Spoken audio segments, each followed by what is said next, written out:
Olha só, queridos, 2 Timóteo, capítulo 2, versículo 4.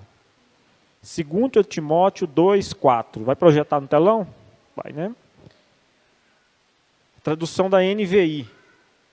Isso aí, nova versão internacional. Nós entramos Um acordo, né, Vitor? Agora ficou bem tranquilo, né? Eu não fico pulando de uma versão para outra e não facilita a vida.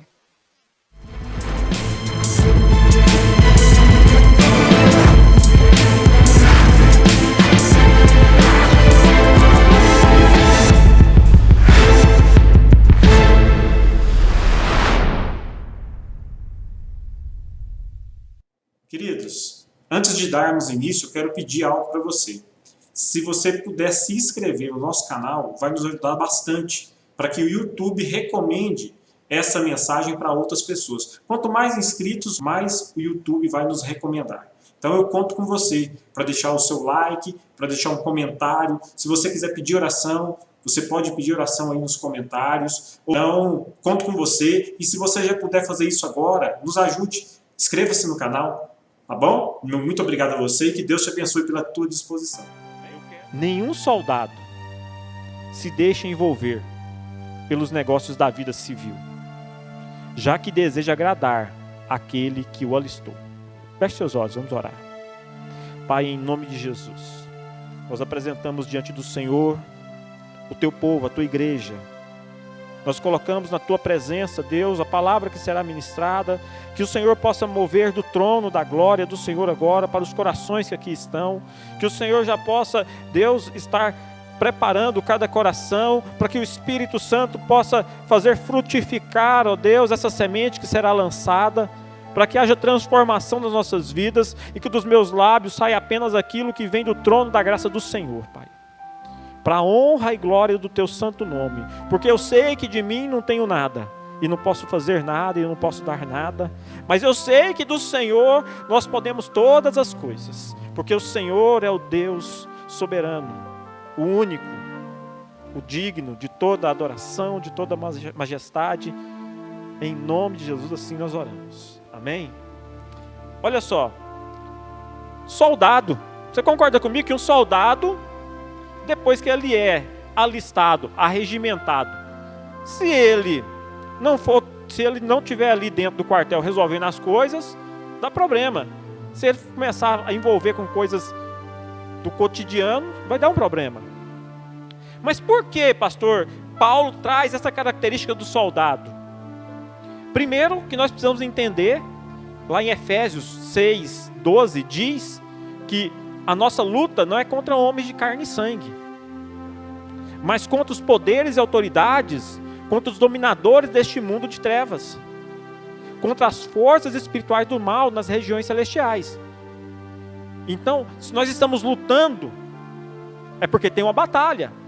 E em toda batalha necessita de um exército, e todo exército tem os seus soldados. E o soldado ele serve para proteger território e para conquistar territórios. E aí Deus arregimenta os soldados. É isso que Paulo está falando. Agora, quem é o general? Jesus. Jesus é o nosso general. Olha o que Jesus diz para Pedro, lá em Mateus 16, 18. E eu lhe digo que você é Pedro. E sobre esta pedra, Jesus bate no peito, edificarei a minha igreja. E as portas do Hades ou do inferno não poderão vencê-la. Jesus, ele já está dando uma voz de comando para os seus soldados. Ele já está ali naquele momento arregimentando, alistando os seus soldados. Aqueles que vão batalhar, que vão lutar. E ele está falando para Pedro, ô Pedro, tu és Pedro. Vou parafrasear. Ô Pedro, você é um homem. Mas eu vou edificar a minha igreja. Sobre mim a igreja vai ser edificada. Por quê? Jesus é a rocha. Então é sobre a rocha que a igreja é construída. Não é sobre Pedro, mas sobre a rocha. Por isso que a igreja, ela permanece. Por isso que a igreja, ela não se desfaz, porque ela está sobre um alicerce forte, a rocha que é Jesus. E aí, Jesus fala o quê? Nós vamos combater as portas do inferno. Querido, porta, você só tem porta para a pessoa não entrar. Se a porta está fechada, a pessoa não entra. Porta é um mecanismo de defesa. Mas aí Jesus fala que as portas do inferno não prevalecerão contra a igreja. Ou seja, os soldados arregimentados irão fazer incursões, ou seja, irão entrar por essas portas para lá dentro do inferno saquear as pessoas, as almas que estão perdidas. É como um sequestro. Alguém sequestra alguém que você ama, e aí monta-se uma equipe de policiais, uma tropa de elite, para entrar lá no cativeiro, cheio de bandido, mas vai lá no meio da cova dos leões e arranca a pessoa de lá. É isso que Deus quer que nós façamos. É para isso que nós somos alistados, é para isso que nós somos chamados. Então, a missão do soldado é adentrar nesses locais onde estão os perdidos e trazê-los, resgatá-los. Somos um grupo especial, uma equipe, cada igreja, uma equipe, para poder resgatar almas que estão no inferno. Lindo isso, não é? É lindo. Mas o complexo do super soldado acaba estragando as coisas. E eu quero contar para você uma história que está na Bíblia. A história de Davi. Lá em 2 Samuel 11:1.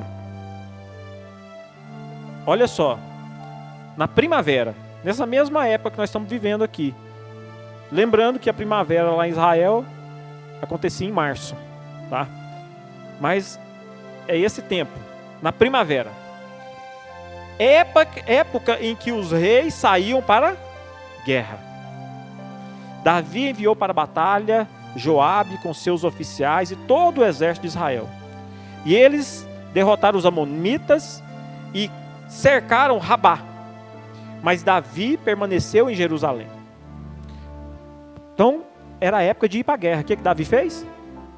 Ficou em Jerusalém. Uma tarde, Davi levantou-se da cama e foi passear pelo terraço do palácio. Do terraço viu uma mulher muito bonita tomando banho e mandou alguém procurar saber quem era ela. Disseram-lhe: é Batseba, filha de Eliã e mulher de Urias, o Etita.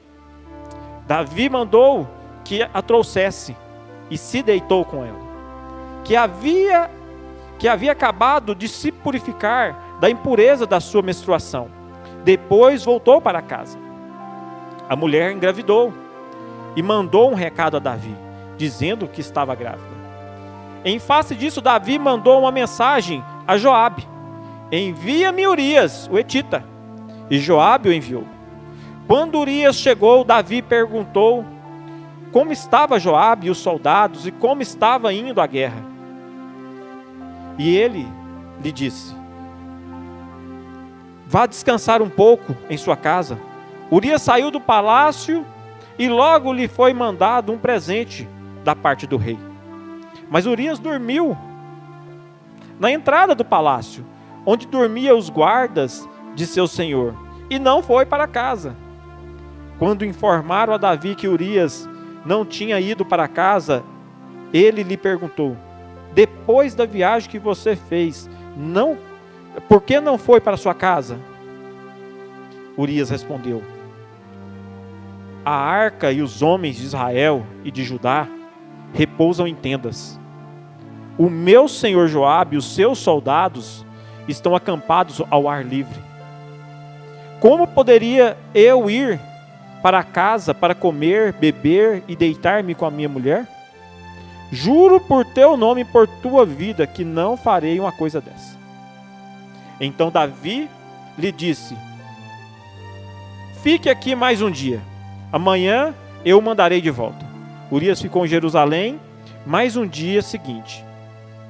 Davi o convidou para comer e beber e o embriagou.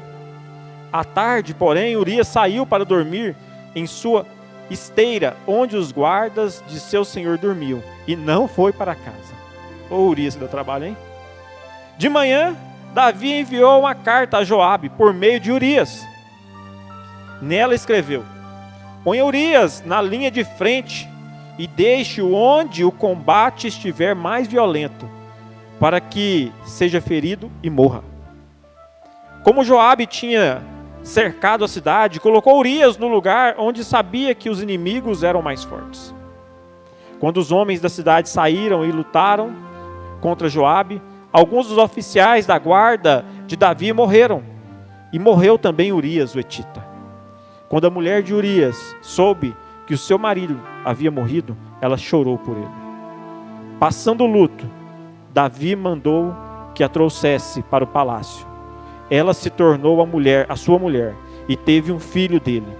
Mas o que Davi fez desagradou ao Senhor. Que história, hein? A novela, né? Que história. Nós precisamos entender algumas coisas que aconteceram aqui. Primeiro, que Deus resolveu ungir Davi como rei. Deus fez Davi rei. Deus deu toda a autoridade a Davi. Foi Deus quem arregimentou Davi. Segundo, Davi resolveu descansar.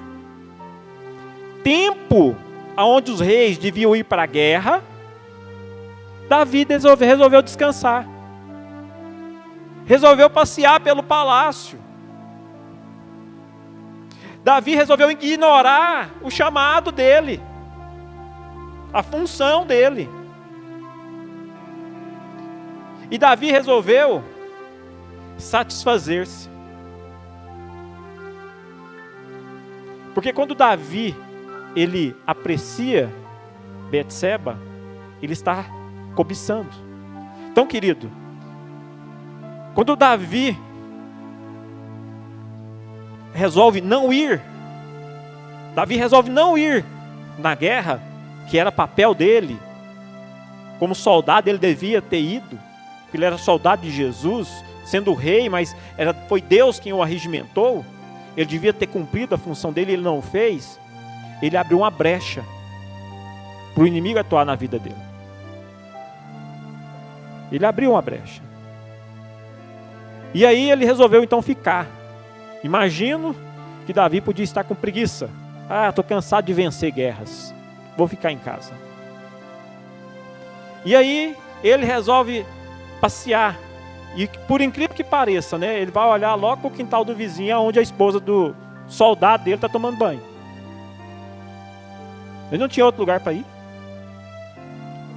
A cobiça, a distração. Davi, Satanás usou o quê? A distração para poder tirar Davi do foco.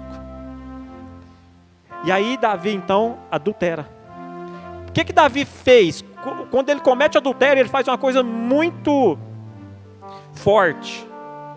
Ele tira Deus do lugar e coloca o eu dele no lugar de Deus.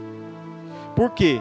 Ele prefere se satisfazer do que cumprir aquilo que Deus deixou para ele, as leis que Deus colocou. Ele podia ter quantas mulheres ele quisesse, ele era o rei, mas aquela lá ele não podia.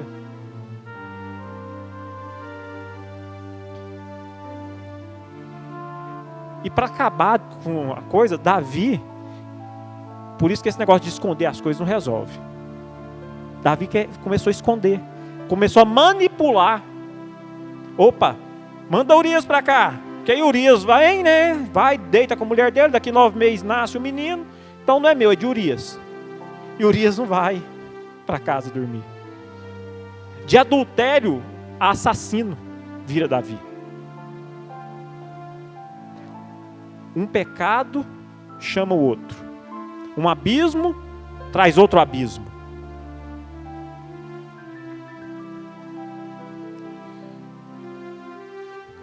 De simples desculpas e manipulação a morte espiritual, Davi caminhou nesse processo. Por um simples fato, não fez o que devia ter feito, aquilo que ele devia ter, para que ele foi chamado. Ele ignorou o seu chamado. E aí ele ignorar o chamado dele trouxe essas brechas, toda essa maldição para a vida dele. 2 Samuel 12. Deus é lindo, né? Quem é que vai atrás de Davi? É Davi que vai atrás de Deus ou é Deus que vai atrás de Davi? Deus vai atrás de Davi.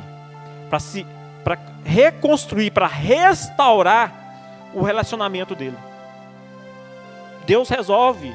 Fala assim, não está certo o que você fez. Nós precisamos tratar essa coisa.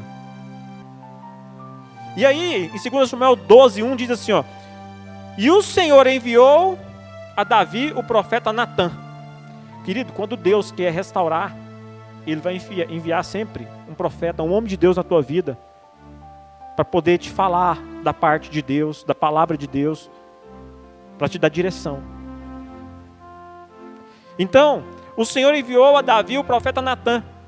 Ao chegar, ele disse a Davi, 2 homens viviam numa cidade, era um rico e o outro pobre. O rico possuía muitas ovelhas e bois, mas o pobre nada tinha, senão uma cordeirinha que havia comprado. Ele a criou, e ela cresceu com ele e com seus filhos. Ela comia junto dele, bebia do seu copo e até dormia em seus braços. Era como uma filha para ele. Certo dia um viajante chegou à casa do rico, e este não quis pegar uma de suas próprias ovelhas ou dos seus bois para preparar uma refeição. Em vez disso, preparou para o visitante a cordeira que pertencia ao pobre. Agora chegou o momento do confronto, de se abrir os olhos de Davi. Então Davi encheu-se de ira, no versículo 5 do capítulo 12, contra o homem, e disse a Natã, juro pelo nome do Senhor, porque para Davi Deus ainda estava com ele, juro pelo nome do Senhor, que o homem que fez isso merece a morte. Devera pagar 4 vezes o preço da cordeira, porquanto agiu sem misericórdia. Então Natã disse a Davi, você é esse homem. Assim diz o Senhor, o Deus de Israel, eu ungi rei de Israel, e livrei-o das mãos de Saul. Dei-lhes a casa e as mulheres do seu senhor. Dei-lhes a casa e as mulheres do seu senhor. Dei-lhe a nação de Israel e Judá. E se tudo isso não fosse suficiente, eu lhe teria dado ainda mais. Olha o que Deus manda falar para Davi. Desde que você esteja dentro do propósito, Deus não tem problema em te abençoar. O que Deus não quer é que você ignore o seu chamado.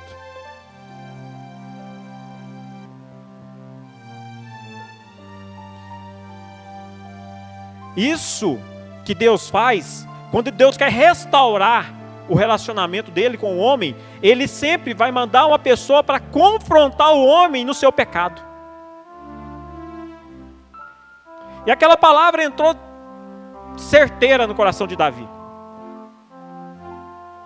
E o que ela promoveu no coração de Davi? Arrependimento. No versículo 13, diz assim, ó, então Davi disse a Natã, pequei contra o Senhor. E Natã respondeu, o Senhor perdoou o seu pecado, você não morrerá. Mas as consequências do pecado não tem como ser apagada. As consequências do pecado não tem como ser anuladas.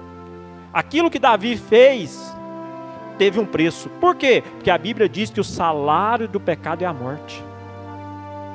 Então, existem consequências naturais em relação ao pecado. E as de Davi foram muito sérias. Você já viu também aquela outra passagem? Aquele a quem muito é dado, também muito será cobrado.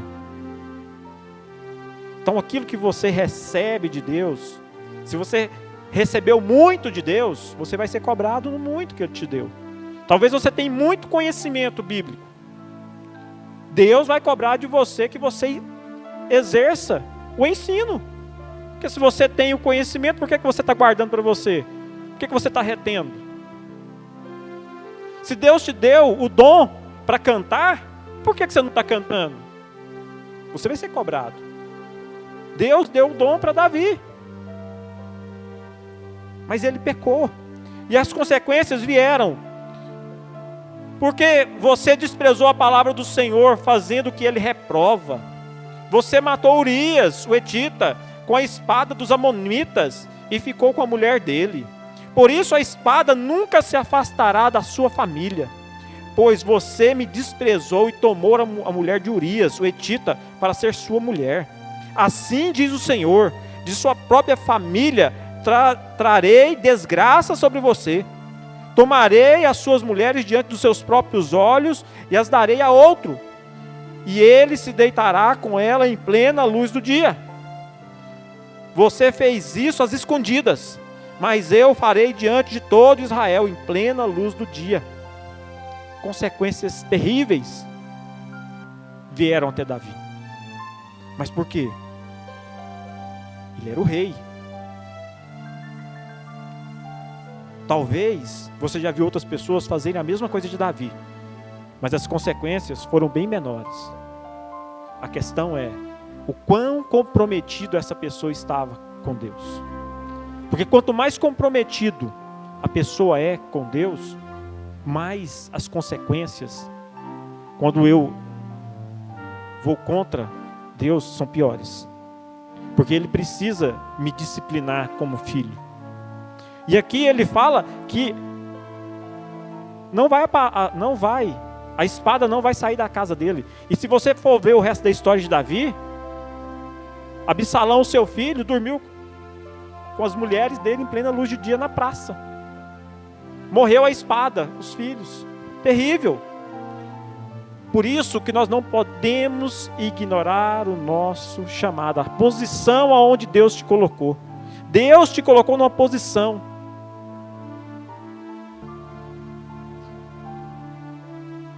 Mas aí, mesmo com tudo isso, Deus perdoou Davi. As consequências não se abalam, mas Deus perdoou Davi. E o filho que ele teve com Betseba morreu. Mesmo Davi jejuando. Por isso que muitas das vezes a pessoa jejua e quer que Deus muda uma situação. O jejum não foi feito para mudar a mão de Deus em relação à situação. O jejum foi feito para você se aproximar de Deus. E aí, nós estamos agora, eu acho que é o 24º. Nós estamos no 24º dia de jejum. Nós tivemos a preparação da ceia, com o mesmo jejum, mas nós já estamos no 24º dia. 26º? 26º dia. E olha só, o que acontece? Nós estamos fazendo jejum para poder mudar alguma coisa dos céus em nosso favor? Não, nós estamos fazendo jejum porque nós queremos ter o nosso coração transformado. Porque quando eu lembrar que tem um doce ali, que nós estamos fazendo jejum de doce, e eu olhar para aquele doce, eu falar, eu não vou comer porque eu amo ao Senhor. Eu não vou experimentar porque eu louvo a Deus, eu fiz um propósito com Ele. É para mudar o meu coração. Porque Davi jejuou, o filho dele adoeceu e morreu. E aí o que Davi fez? Levantou, tomou um banho, sentou na mesa e comeu. Porque enquanto estava vivo, ele podia lutar por aquilo. Mas depois que havia morrido, não tem como fazer nada. Por isso, querido, que eu não entendo quem vai no cemitério. Não entendo. Porque ali só está o osso. Aí a pessoa leva flor, a pessoa põe vela. Para quê? Não que você não possa fazer, mas eu fico sem entender, eu não entendo. Porque na minha cabeça, depois da morte, é o juízo. É aguardar o juízo. E pronto. Nada do que nós fizermos aqui muda a realidade da pessoa no mundo espiritual.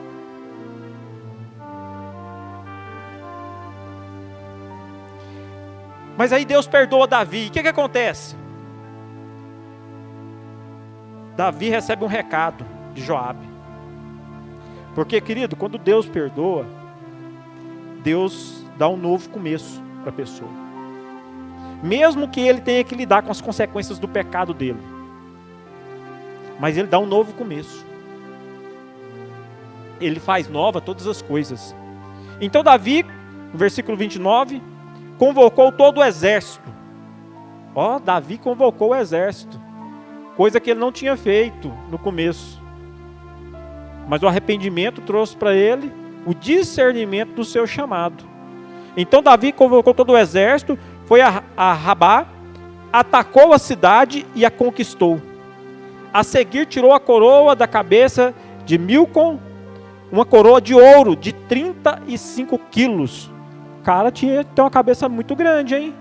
E com um pescoço bem forte, porque 35 quilos com a coroa, não é moleza não. Ornamentada com pedras preciosas, e ela foi colocada na cabeça de Davi. Ele levou uma grande quantidade de bens da cidade, e levou também os seus habitantes, designando-lhes trabalhos com serra, picareta e machados, além da fabricação de tijolos. Davi fez assim com toda a cidade bonita. Depois voltou com todo o seu exército para Jerusalém. Depois que resolveu, Davi voltou para a sua rotina. Davi voltou para o seu chamado. E Deus o honrou dentro do seu chamado, dentro do seu propósito. Como rei de Israel, Davi até hoje é um ícone em Israel, em Jerusalém. E o que eu aprendo com essa história, pastor? O que eu aprendo com esse soldado? Esse complexo do super soldado, né? Porque Davi estava tudo bom demais. Eu sou o rei. Eu não preciso de lutar mais. Eu não preciso mais de cumprir o meu propósito. Eu tenho quem faz por mim. Querido, quando eu não guardo a minha posição, quando eu não guardo o lugar onde Deus me colocou, porque da mesma forma que Deus chamou Davi, Deus te chamou. Da mesma forma que Deus deu um propósito para Davi, Deus te dá um propósito. E você é autoridade naquele lugar. Agora, em que estágio você está? Porque Davi passou por alguns estágios. Vamos imaginar o estágio 0. O que é o estágio 0, pastor? Andando no Espírito. Você sempre está cumprindo o seu propósito com Deus. Você está sempre caminhando com Deus. Você está sempre vigiando, orando. Você cumpre as suas disciplinas espirituais. Você cumpre aquilo que você votou. Você está andando conforme você falou com Deus. Agora, existe o estágio 1. Qual é o estágio 1? Quando você abaixa a guarda. É quando você resolve dar um tempo. É quando você resolve tirar o pé do acelerador e diminuir. É quando você resolve ignorar o seu chamado. É quando você acha que você é bom demais, santo demais, crente demais, que já fez muito. E aí surge o segundo estágio da tentação. Porque aí Satanás já viu a brecha. E Satanás está ao nosso derredor como um leão, procurando a quem possa dragar. Então ele vê, e aí ele vai armar, ele vai atacar, ele vai fazer uma cilada, um laço.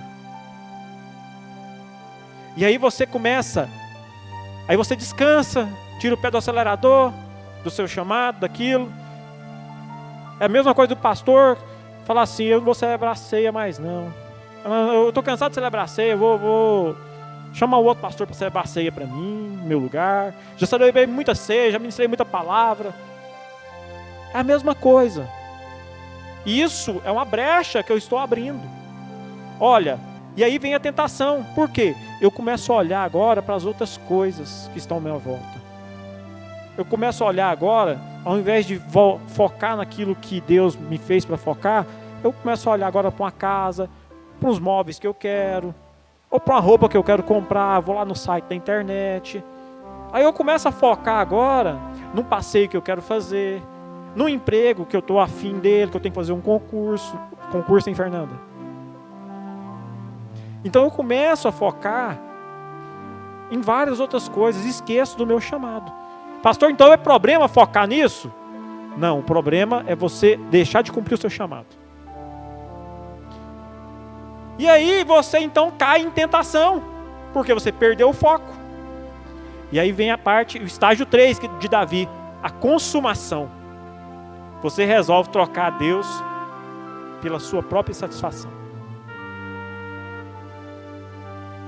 E aí você entra, consuma o pecado, e você entra no estágio 4, o da vergonha. Você resolve agora criar narrativas. Você começa a dar desculpa. Não, pastor, só agora esse tempo, porque não sei o que, não sei o que. Não, fulano, é porque vai acontecer isso, depois nós vamos fazer não sei o que, não sei o que. Essa história de narrativas, a gente vivia tendo elas dentro de Itaberaí. E aí a gente vê que isso não é só de Itaberaí. Aconteceu com Davi, com várias outras pessoas, acontece aqui. Nós não estamos imunes. O pastor não está imune. O pastor Edson uma vez perguntou para mim, você mudou o horário do culto? Porque o culto aqui era 19h30. E ele queria que eu passasse o culto para as 19 horas. Seria melhor passar para as 19 horas e tal. Eu falei, não, pastor, o pessoal de Umas é diferente, não vai adequar, não sei o quê. Eu comecei a criar narrativas. A gente começa a criar desculpas para aquilo que nós queremos dar um jeitinho. E aí, chega ao ponto de você morrer espiritualmente. Quando Adão peca, ele se cobre para esconder a vergonha do pecado. Só que, da mesma forma, Deus também olha para você. Olha para mim, como homem, como olhou para Davi. E resolve restaurar o nosso relacionamento com Ele. Como Ele resolveu restaurar o de Davi. E aí Ele envia Jesus.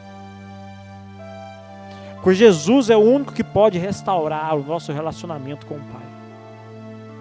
Nós não podemos se achegar ao Pai se não for por meio de Jesus. E aí, Deus resolve abrir os nossos olhos espirituais, como abriu de Davi através do profeta Natã, com um confronto. E qual é o confronto? A pregação da palavra.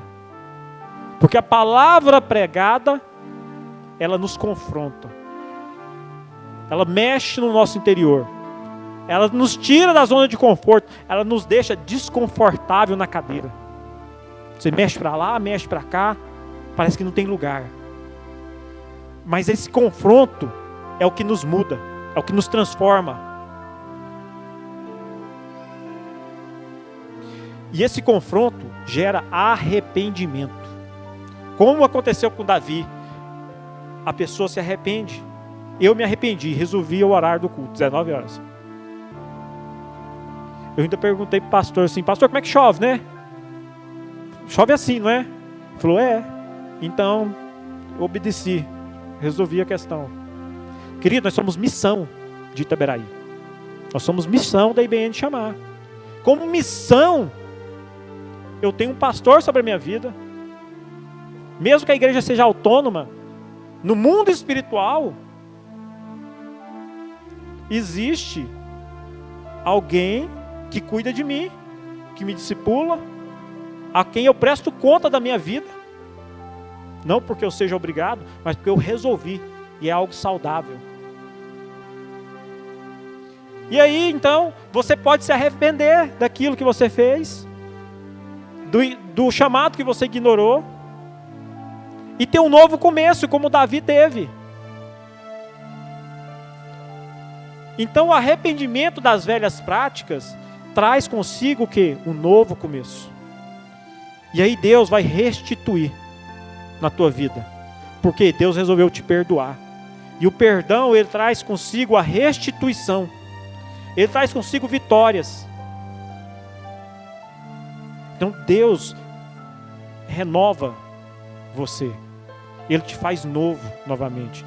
Querido, você acha que Deus tem prazer no sofrimento humano? Não tem. Deus tem prazer em abençoar o homem. Deus tem prazer em você ter uma casa boa. Deus tem prazer em você ter um carro bom. Deus tem prazer em você ser feliz. Pastor, então por que Ele não me dá?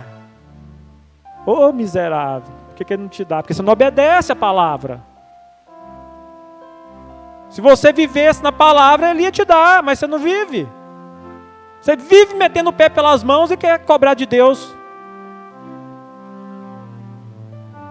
Quanto tempo você ora por dia? Quanto jejum você já fez? Para mudar os coração duro que está aí.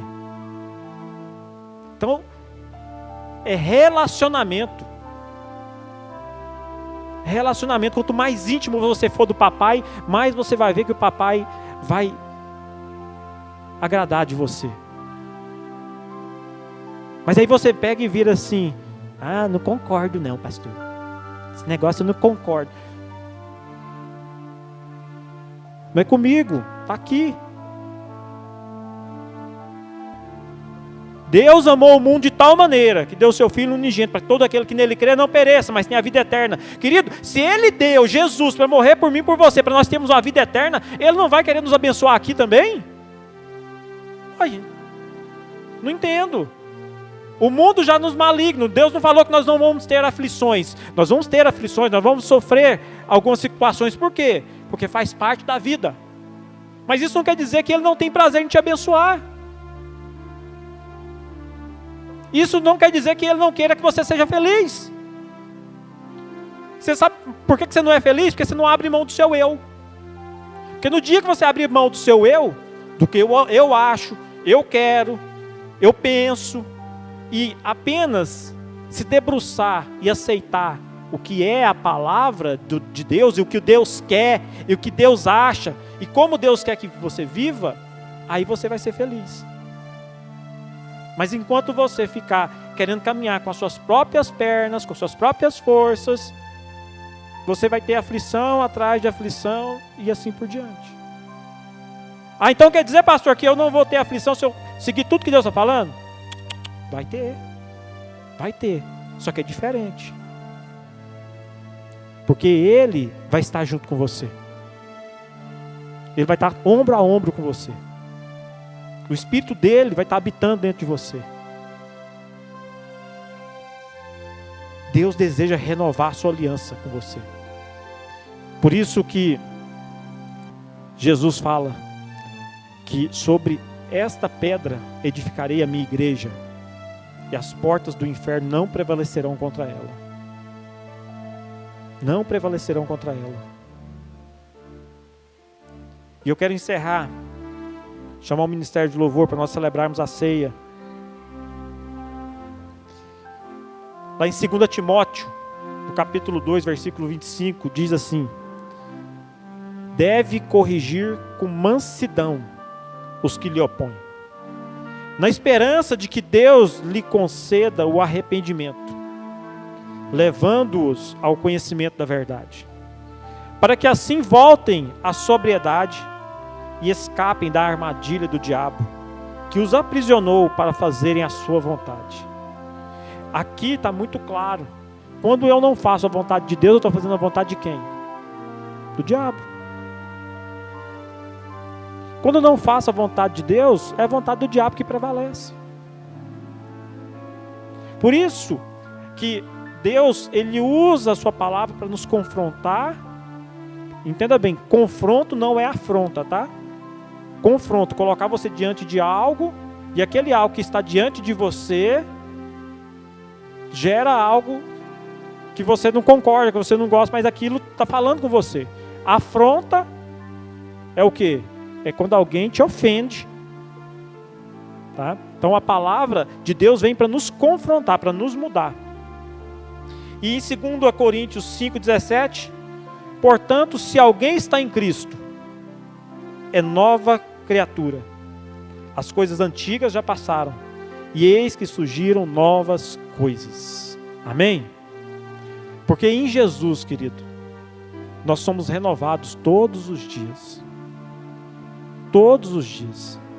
Essa palavra primeiro mexe comigo, com o meu chamado, com a minha vida. Como eu estou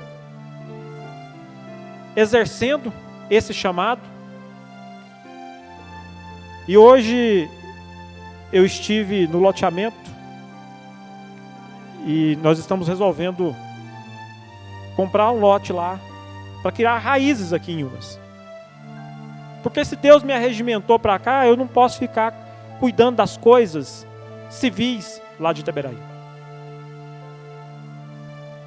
Então eu tenho que dar o passo.